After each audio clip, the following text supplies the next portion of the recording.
ফিরে এলাম বিরতির পর। নজর রাখবো এবার অন্যান্য খবরাখবরে।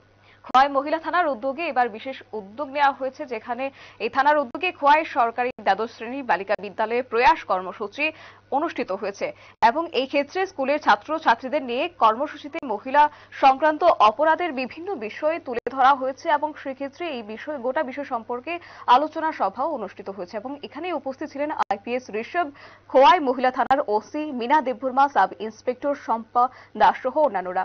আজকে এই স্কুলে প্রয়াস কর্মসূচি অনুষ্ঠিত হয়েছে এবং প্রয়াস কর্মসূচির মাধ্যমে বার্তা দেওয়া হয়েছে যে নারী ঘটিত যে অপরাধ করা হচ্ছে, নারীদের যেভাবে নির্যাতন করা হচ্ছে, সেই ক্ষেত্রে প্রত্যেকটি দিক তারা তুলে ধরেছেন এবং আগামী দিনে সেই বিষয়টিকে কিভাবে নিয়ন্ত্রণে আনা যায় বা আয়ত্তে আনা যায় সেই ক্ষেত্রে বিশেষ বার্তাও দিয়েছেন। তবে গোটা বিষয় সম্পর্কে পুলিশ আধিকারিক কি বলছেন শুনে নেব।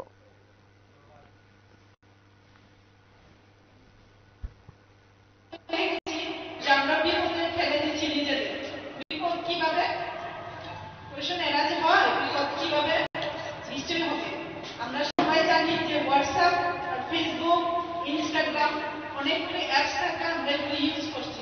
তোমরা কেউ ইউজ করো? ফেসবুক সম্পর্কে কেউ ধারণা আছে? দেখি, রেজ ইওর হ্যান্ডস। ফেসবুক সম্পর্কে, ফেসবুক যারা করো বা যাদের ধারণা আছে, কেউ নেই ফেসবুক সম্পর্কে? লজ্জার কিছু নেই, ভয়ের কিছু নেই। আমি ফ্রেন্ডলি তোমাদের সাথে আলোচনা করবো। ধারণা নেই ফেসবুক সম্পর্কে? কেউ ধারণা নেই? প্লিজ ফ্রি অ্যান্ড ফ্রেন্ড আলোচনা করবো।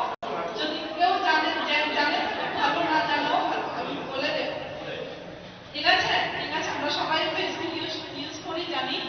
ফেসবুক যে সময় ইউজ করে একটা অ্যাকাউন্ট খোলার আগে আমরা সবাই জানি প্রোফাইল একটা আইডি খুলতে হয়। ঠিক আছে না? প্রোফাইলের মধ্যে কি থাকবে? আমার নাম থাকবে, আমার কোনখানে বাড়ি, কি করি, সবকিছু এটার মধ্যে অ্যাড করা যায়। প্লাস এর সাথে আরেকটা ইম্পর্টেন্ট জিনিস যেটা আমরা খুবই এক্সাইটমেন্টে থাকি এটা অ্যাড করার জন্য, সেটা কি? কি? ফটো। না? ফটো মানে এটার মধ্যে সেট করতে আমরা খুব বেশি এক্সাইটমেন্ট হয়ে থাকি। তাও সব থেকে আমার খুব সুন্দর করতে হবে, তাই আমি সেট করতে না জেনুইন, এটা সবাই আমরা এটাই চাই। তো ফটো সেট করবার ঠিক আছে, তো করার পরে আমার একটা জিনিস জানতে হবে যে এই ফটোগুলি যে আমি সেট করেছি ফেসবুকে, আমি কাকে দেখাচ্ছি। সাইবার রিলেটেড যতটি ক্রাইম হয় অ্যাকচুয়ালি আমাদের অজানা, আমরা না ইনোসেন্টের দিকে হয়। কারণ আমি একটা জিনিস যদি আমার কাছ থেকে কোনো কিছু যদি আমি নিজের থেকে যদি শেয়ার না করি, আমার এটা কিন্তু সাইবার রিলেটেড ক্রাইমে কিন্তু কেউ সুযোগ পাবে।